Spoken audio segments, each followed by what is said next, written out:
Houston copies. At waypoint 2, Dragon will briefly pause to align for docking, then automatically resume approach. Houston copies.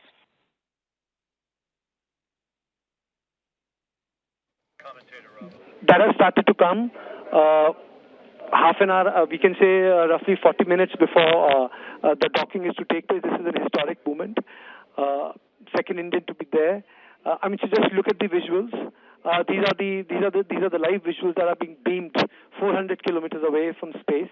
And unlike the films which we have seen, Apollo 13, other films, this is not a case of vertical docking. This is not a case of vertical docking. This is a case of orbital docking, in which, in phases, the orbit of the aircraft is being raised. And how do they raise the orbit of the aircraft? They raise the orbit of the aircraft by, by deploying the thrusters bit by bit over a period of time, because it's fuel efficient.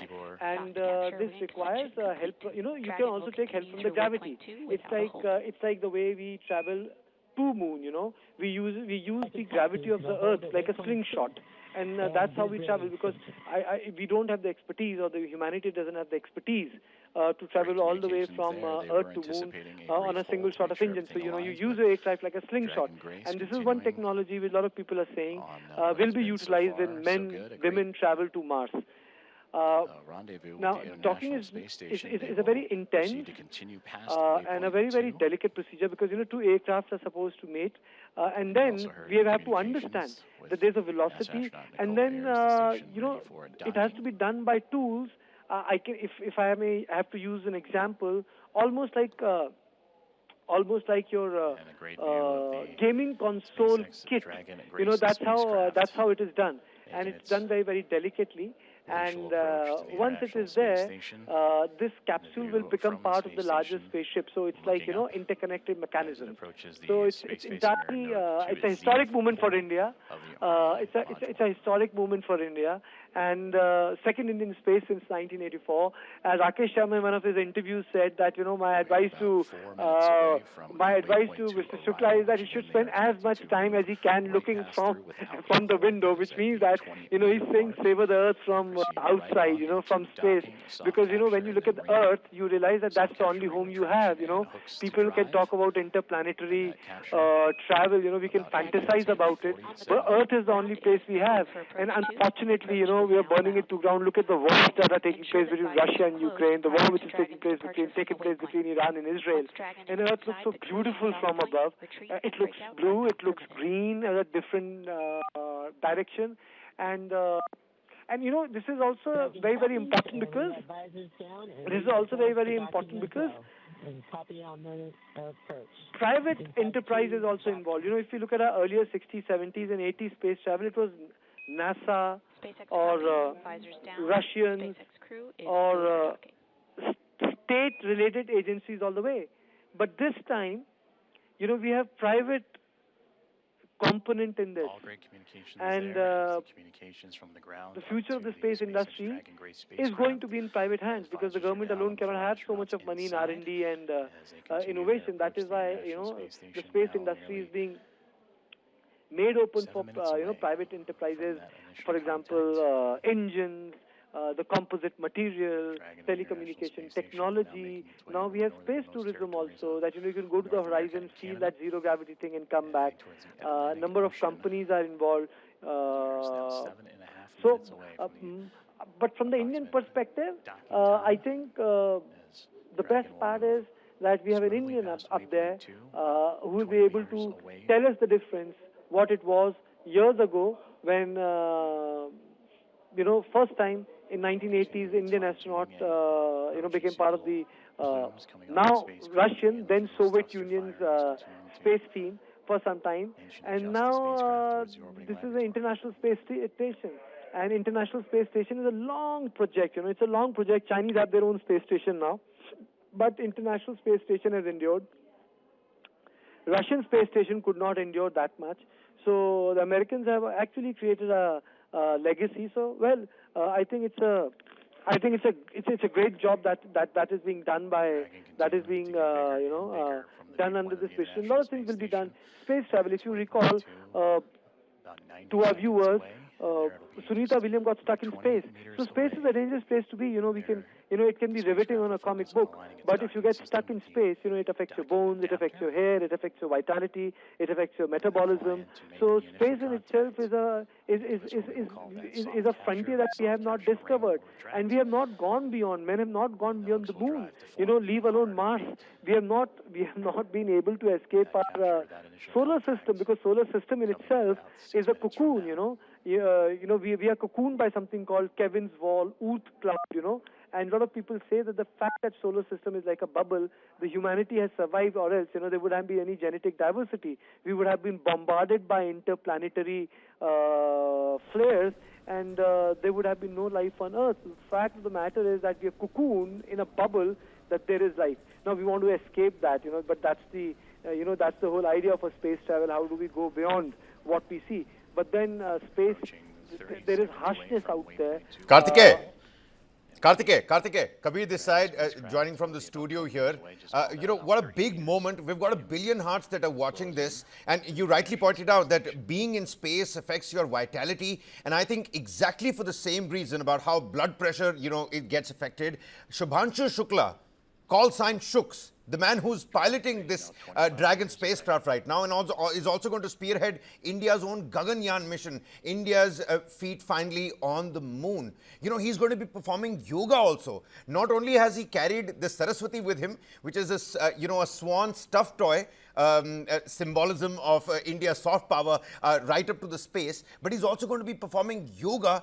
And this is not going to be yoga for India to reassess its soft power. It is actually going to be a scientific experiment about how the body, it's going to be a great, great advent. A second Indian in space after Rakesh Sharma, about 41 years, Karthik.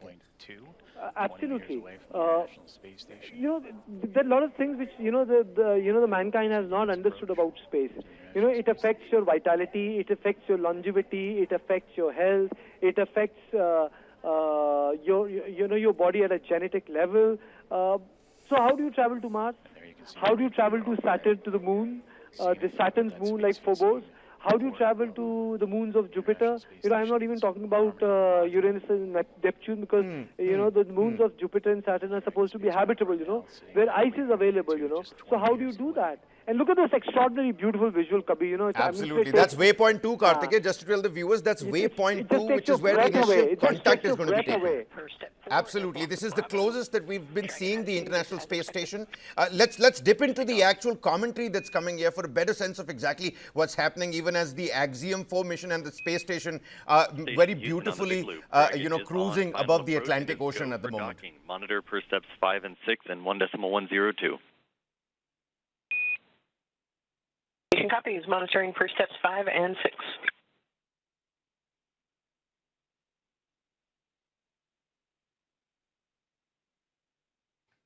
6.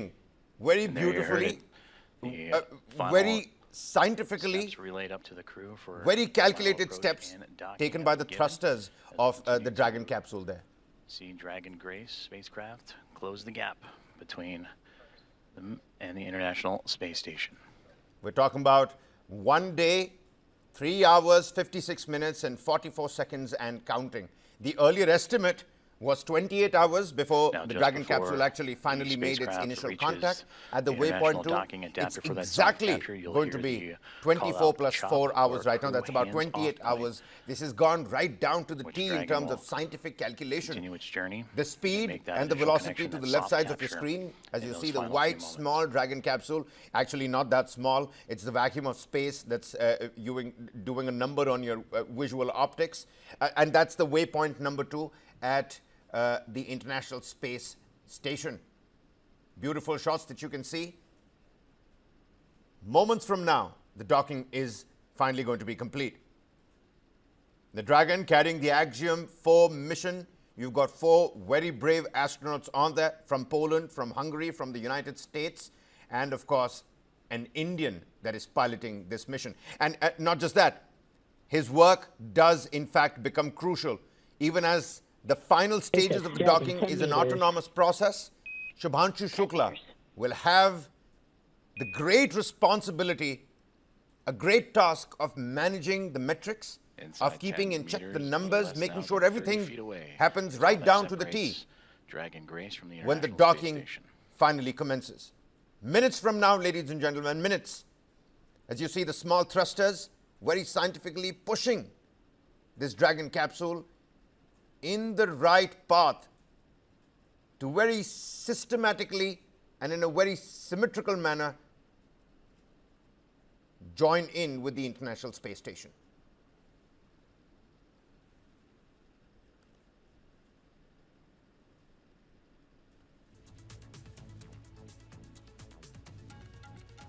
Inside the Dragon capsule, you've got Shubhanshu Shukla, Group Captain of the Indian Air Force, former NASA astronaut commander Peggy Whitson, and you've got two mission specialists as well, Tibor Kapu of Hungary and Solovs Uznaski of Poland. That's the docking process. You can see the waypoint number 2, various cameras at your disposal. This is 2025 that we are looking at. Light also doing a number in these space surroundings and situations. Vacuum, absolutely no gravity. Axiom 4's docking mission.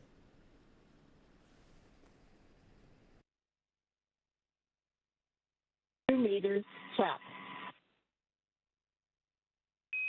2 station. 2 meters chop. We have chop. 1 meter. 1 meter. 1 meter.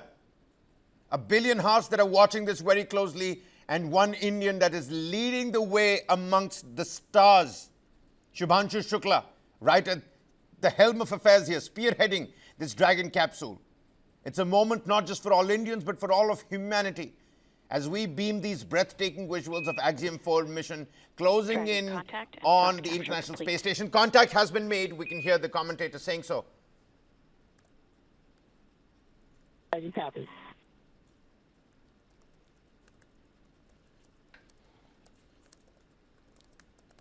Dragon Grace and the Axiom Mission 4 crew have arrived to the International Space Station at 5:31 a.m. Central Time over the North Atlantic as the two orbiting around the Earth, connecting with the soft capture ring, and now we'll begin the ring retraction to bring the two vehicles closer together, and then the 12 hooks, the 2 sets of 6, will drive to form a hard nut.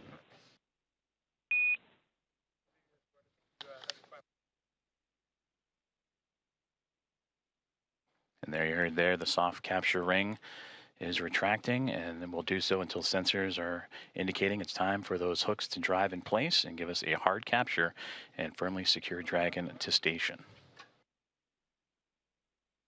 Underway, leading the way for a proper hard capture. And again, and finally, the bolts are going to open. We're going to hear those Commander welcoming Peggy remarks. Whitson, pilot Shubhanshu Shukla of ISRO, and mission specialist Sławosz Uznański-Wiśniewski and Tibor Kapu of ESA and Hunor have arrived to the International Space Station with contact at 5:31 a.m. Central, 6:31 a.m. Eastern, as the two were orbiting over the North Atlantic.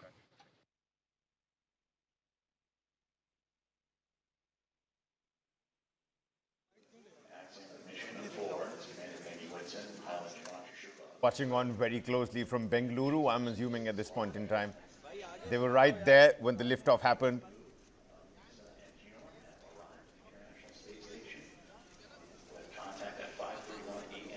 What impatient 28 hours it must have been for this set of parent.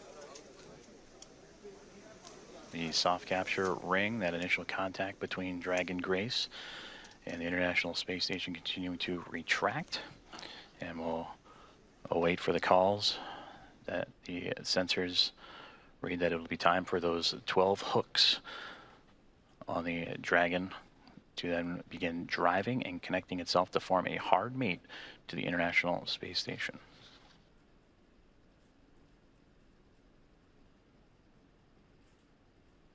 Well, the parents have been asked to sit down. They can't seem to digest this mammoth of a moment. 12 rings. The soft capture will then lead to the hard capture with these 12 points locking in the Dragon capsule with the International Space Station. And soon, our 4 Axiom 4 crew members will descend the Dragon capsule, make their way inside the International Space Station for their welcoming remarks as well. An Indian, a Polish mission specialist, a Hungarian mission specialist, and a former NASA commander, Peggy Whitson from the United States.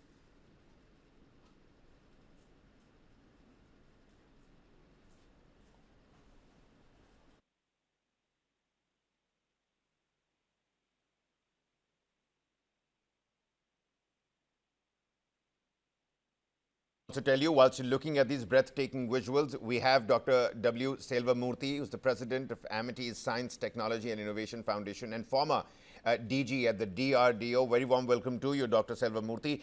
Do stay on with us. We're continuing to beam these beautiful visuals of the Dragon capsule, finally in its hard docking phase, hard capture phase of that docking process. That's right underway, and we'll come back for your insights and inputs. I'm sure you're as excited as I am at the moment. Docking sequence is holding for MCS reconfiguration.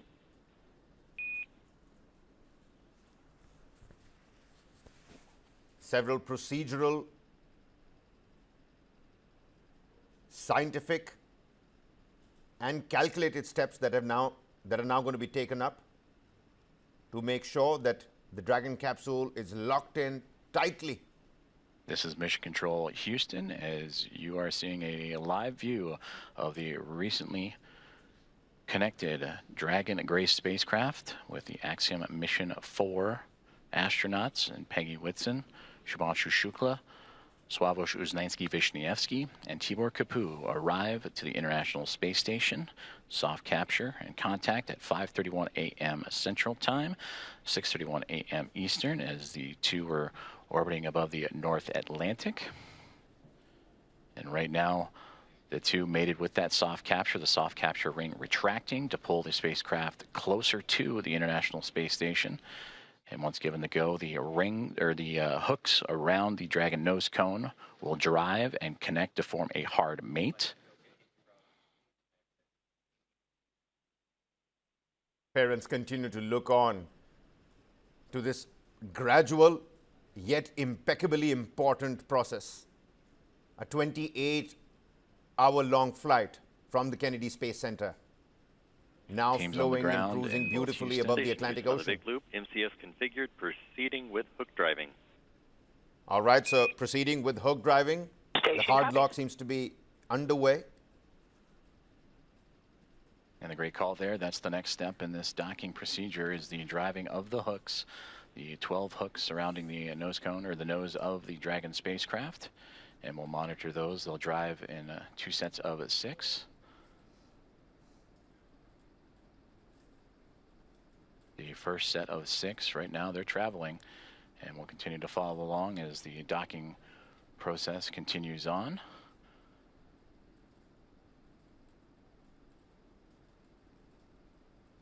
And then after that first set of 6, the second set will drive and connect Dragon to form a hard mate to the International Space Station.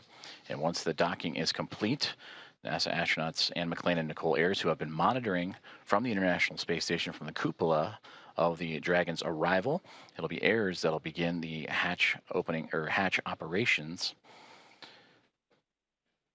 And that'll start by opening up the main hatch on the Node 2 Zenith section of the Harmony module. That's what you see Dragon connected to. And what's separating that module and the Dragon spacecraft is that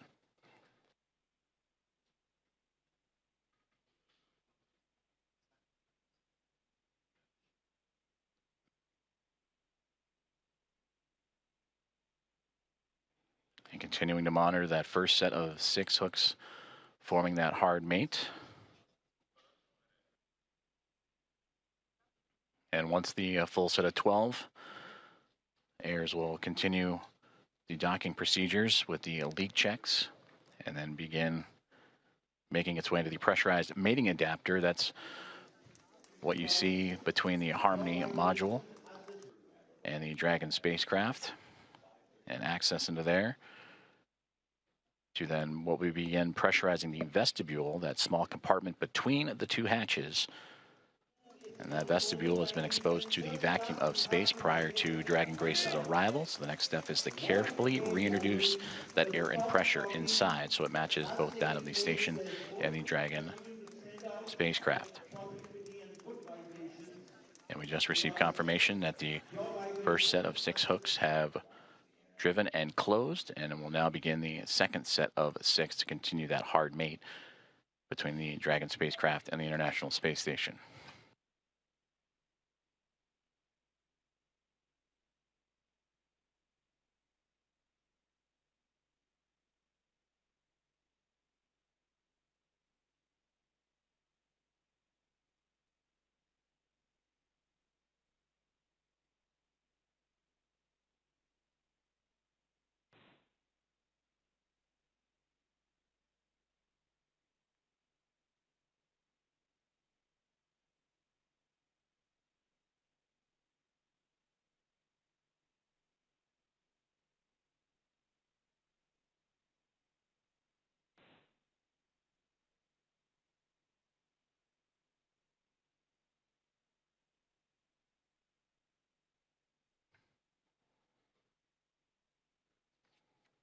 If you are just joining us, this is Mission Control Houston, where Axiom Mission 4 aboard the Dragon Grace spacecraft have connected to the International Space Station at 5:31 a.m. Central Time, currently in the process from soft capture to the hard mate to the orbiting laboratory.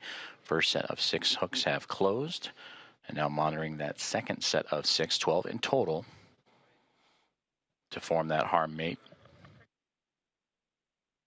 From the Dragon module over there, 6 hooks that have latched on and grasped really nicely.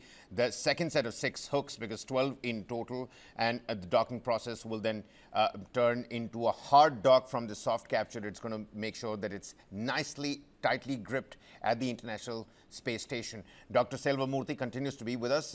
Will not keep you waiting any longer, Doctor. How about Dragon, you come in, SpaceX tell on the us big loop, what you're hard capture going through complete. when you're looking at these visuals yourself.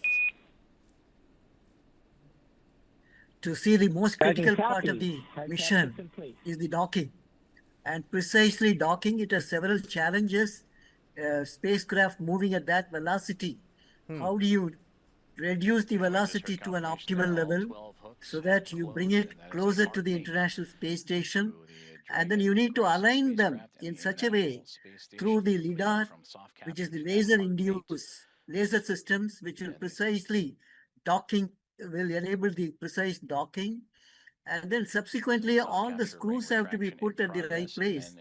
So the LIDAR and also thermal imaging helps in precisely docking, which is a very, very critical technology, which has been now mastered. And even Indian Space Research Organization, ISRO, has been doing many experiments and also technology demonstration to docking, because this is very critical for human space mission as well as in the future missions. So now they are achieving, they have already moved, most of the part of docking is complete now, and very soon we will see the astronauts getting into the International Space Station. We're also excited, and thank you so much for this wonderful presentation here. And so we are all anxiously waiting for our astronauts to get into this. But they have to do a lot of experiments. So this docking has to be precise, and then the pressures, everything has to be matched. Doctor, first things first, one step, one round at a time. Let's get through with the docking. And maybe then Shubhanshu Shukla, after exploring the length and breadth of the International Space Station, Axiom Mission 4 team. Maybe then he can start thinking about the experiments, 7 of which he will do on his own, many in collaboration with NASA and ISRO. 60 in total experiments that the Axiom 4 mission is going to carry out over a span of 14 days. That's about a fortnight, and then return back on Earth. Well, at least that's what the scheduled mission timing looks like. We all know what happened with Sunita Williams and Will Butch. But of course, fingers crossed, and let's hope for good sense to prevail. It seems like the other 6 have also latched in on here, Doctor. And Dr. Selvamoorthy, even as we're beaming these live visuals, let's quickly listen in to some of the commentary that's coming in right from the Houston Mission Control?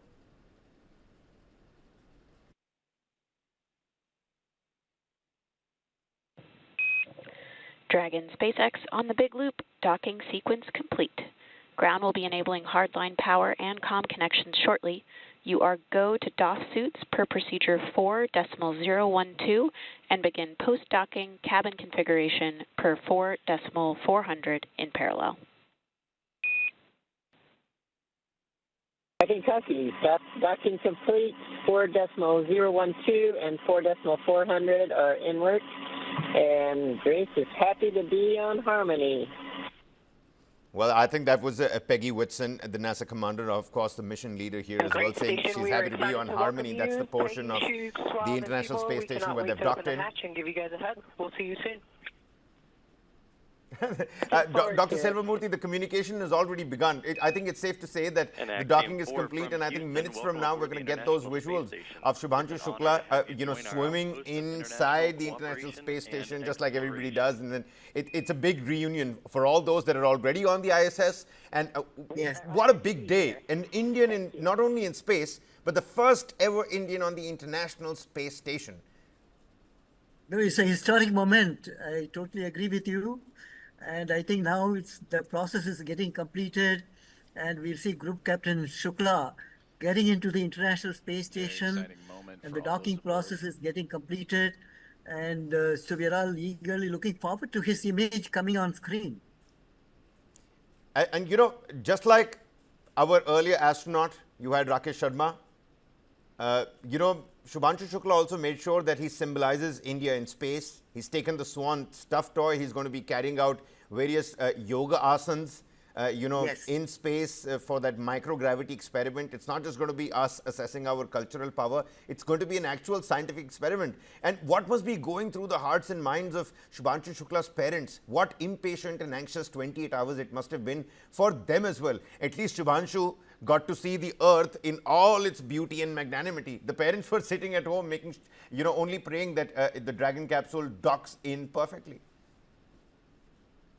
I think I can see the mother, particularly mother. The excitement, the anxiety, expectations, and also the moments of the feelings which she would have, both feelings of satisfaction, happiness, as well as anxiety to see him exactly getting into the International Space Station. I could feel as a father. Also, you can see him, the father sitting there. It's a pride moment for them. So this is how every parents would aspire their children also to get into the space. So this is not only making an impression on all the viewers, particularly the children and the parents who would also encourage their children to get into space research and also to become an astronaut, and then getting into the space to do a lot of experiments. Space is still yet to be explored in a big way. So I think this is a big excitation which will be there in young minds, creative, innovative, fertile minds, to motivate them, inspire them to get into space. Right from Chandrayaan to now the Aditya L1. L1, we're looking at Gaganyaan and Shubhanshu Shukla leading this. Let's again dip into what the Houston Mission Ground Control is speaking to the crew members right now. Providing power and communications. Now the team inside the International Space Station, namely Nicole Ayers, is going to start beginning the hatch opening procedures. And now that we're docked, she will secure some hardware and then move right into those operations. And first we'll open the large hatch at the Node 2 Zenith, or the space-facing port side of the Harmony module. And that's what you see, similar to where that NASA logo is. That's the Harmony module. That pressurized mating adapter is jettisoning up into and connecting to the Dragon Grace spacecraft. And then from there, she'll traverse into that pressurized mating adapter, and we'll begin pressurizing the vestibule, which is that small space between the hatches on Dragon and the space station. And we have talked about this has been exposed to vacuum prior to docking, and we'll need to fill that space with air to make sure that pressure is equal with the atmospheric pressures on Dragon and the International Space Station, also putting away some hardware in the process, including the docking across. And Ayers will use a small valve on the station's hatch to slowly introduce that air into the vestibule. And flight controllers here in Houston will continue to monitor the pressure and temperature readings inside and verify that everything is A-OK and leak-free before we get ready to open up the hatches.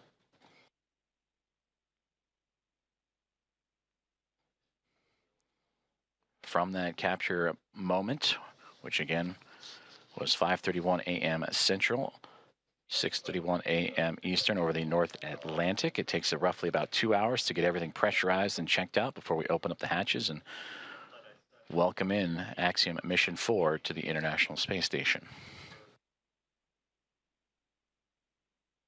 They're coming from the ground control saying it roughly takes about 2 hours for the pressurization to finish to make sure everything is in check so that the crew members can transfer from the Dragon module onto the International Space Station. With me also on the broadcast is Ramashish Ray, founder and managing director, Starscapes Experiences.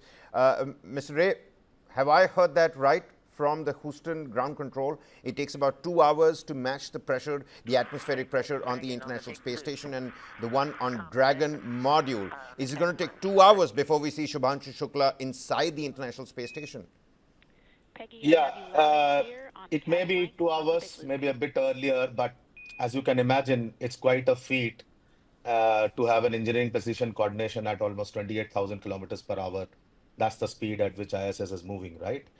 And not only the pressure chamber, which has to be looked at, obviously for leaks, etc. The sensors need to be sure that there is not even a gap, both in the pressure as well as any sensors, which can lead to a fissure in the ISS itself. So yes, it does take that much of time.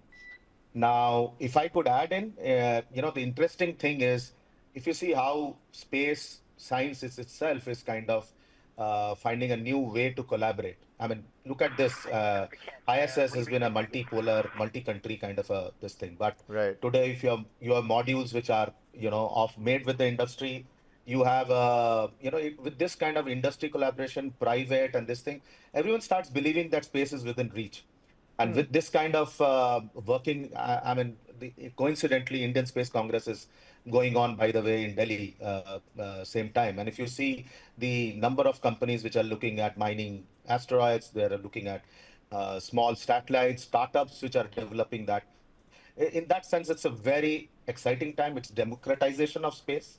And what we are seeing, therefore, is also in our kind of area, Starscapes is obviously, it's in a private area which is running multiple observatories. We see a huge public interest where people are looking at, multiple ways of working on this in this, what I would call a new space era.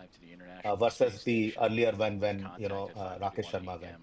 So whether you talk space test beds, whether you talk launch pads, whether you talk the kind of work which you guys are doing with media, it is being beamed at home. It's quite a exciting time. And what I am also now looking forward is this happens fast, and we can look at all those medical tests, the samples which he has taken, research of diabetes, etc. Because trust me, what we are seeing children asking, and it was in your program yesterday, as well as at our observatories, they are all started to dream that, can I be in Mars? Is it, oh, Uncle Elon Musk is developing this particular, test bed can we be the spacefarers? And I think this is what we can see burgeoning, where in the next 2 decades, maybe I won't be there to see it, but the kids are already dreaming that they would be the next who could be mining things in the moon or Mars ahead. With the speed,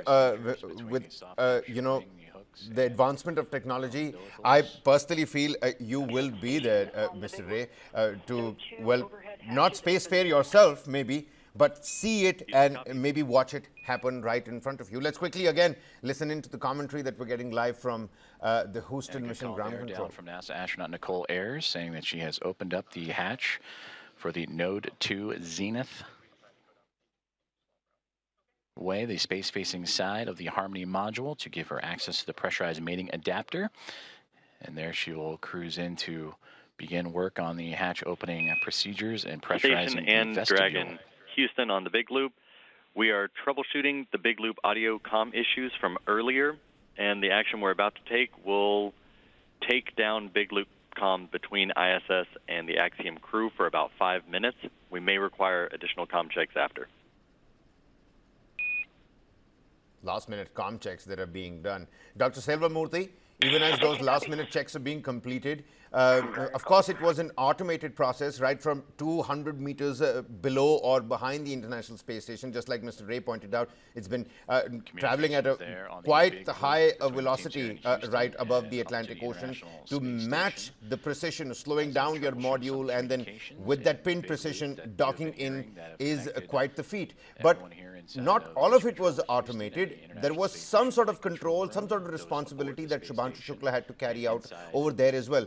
Keeping a tab on the numbers, making sure the metrics sound right, at least look right on his tab, which is kept right on their thigh pad, if I'm not wrong. The same way, Sunita Williams and Will Butch came back down. Not everything was automated. There was responsibility on Shubhanshu Shukla's shoulders, wasn't it? Yes, he's the pilot of the whole mission. He plays the role of the pilot. So he has a great responsibility, and he had to do many tasks even in this process of sojourn to space and International Space Station, and also to see precisely the docking process, and also now the operations of getting into the International Space Station. So he will play a very pivotal role as pilot of the whole mission. And he's groomed, trained, as well as a test pilot. He has already got a very long experience. So Group Captain Shukla has been chosen with this, with a high level of intellectual aptitude, as well as the leadership qualities. He has been chosen for this mission as the pilot. And it's a great honor when he comes back. He will come with a rich experience of being in space, operating in space, leading in space as pilot. So he will share that with the Indian Space Research Organization and all those who will be further involved in the Gaganyaan mission, which is very important for us. So the Gaganyaan mission preparation, this will be a good feed. And we will learn a lot from our Group Captain Shukla. And once he comes back, he will be debriefing. He will also be talking to various concerned people with the Indian Space Research Organization, particularly the Human Spaceflight Center, which is in Bangalore. And so this will be a rich experience and learning for us, so that all the learning will be placed with the Gaganyaan mission, so that will be very successful. We are very confident that this learning which we get from this mission is going to feed a lot into our future missions. And Gaganyaan coming right up as well. It's right around the corner. It's been announced by ISRO. Work is already on that particular front. Mr. Ray, out of all the experiments that ISRO and NASA are going to be carrying out in collaboration, conducting in collaboration, 7 of those experiments are going to be carried out by Shubhanshu Shukla. What one experiment do you think is of the most prime significance? I know all of them are. They're all going to be equally important, but what has caught your attention the most? Okay, so if I talk about it, mostly I'll focus on his role being a pilot. I mean, think of a pilot even of an airline. At the end of the day, while he is doing all the simulation and tests, and as Professor was pointing out, it is the ability to get this, first of all, this experience of spacecraft navigation, the docking procedures, the crew coordination, etc. Now, if I talk of a specific experiment for Gaganyaan, see, we are talking about being spacefarers, right? So one of the key things that I see is the medical tests, which is around how our bodies will behave, whether it is the diabetes, the physiology studies, which will be very valuable, because for long stay, we as in India, I mean, we have had Americans going there, etc., but we really don't have our own astronauts there for long durations. We don't know how the body behaves with them. And those are some of the things which I know is going to take at, which is in microgravity, the health data, the glucose regulation, the immune responses, what's the impact on the bone density, how does the and Indians or this thing will there are studies which show that our DNAs or this thing will behave very differently, right, with somebody else. We carry a certain genetic architecture. So I would talk about that.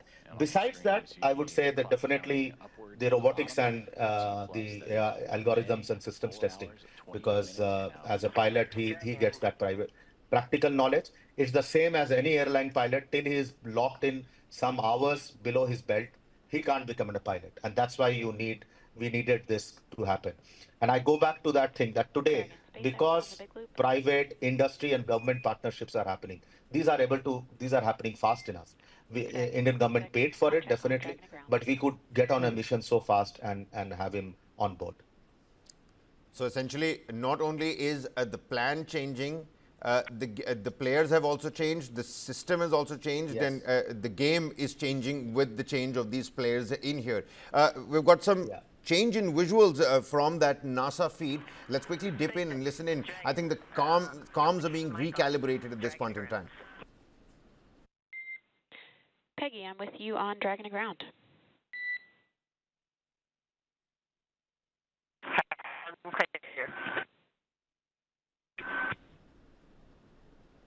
Did you call for me, or did I misunderstand? I was returning your call. Dr. Okay, stand by Selva-Murthy, is for that inventory. space banter that we're listening to? Copy. Standing by. Come again? Is that space banter that we're listening to? Peggy Whitson Yes. asking whether you called for me or whether I misunderstood. The ground control returning, saying I'm returning back your call. A little bit of a miscommunication, but it's always so nice that voice and sound is so clear. And sitting in 2025 today, you know, cameras are beaming everything live from various angles, let alone the top-down angle. You've got a camera position from the Dragon module showing us the International Space Station above, and then on the space station near the Zenith module on the outside, you can really see it. It's all happening in real time. It's like a Steven Spielberg movie that's being directed and edited in real time.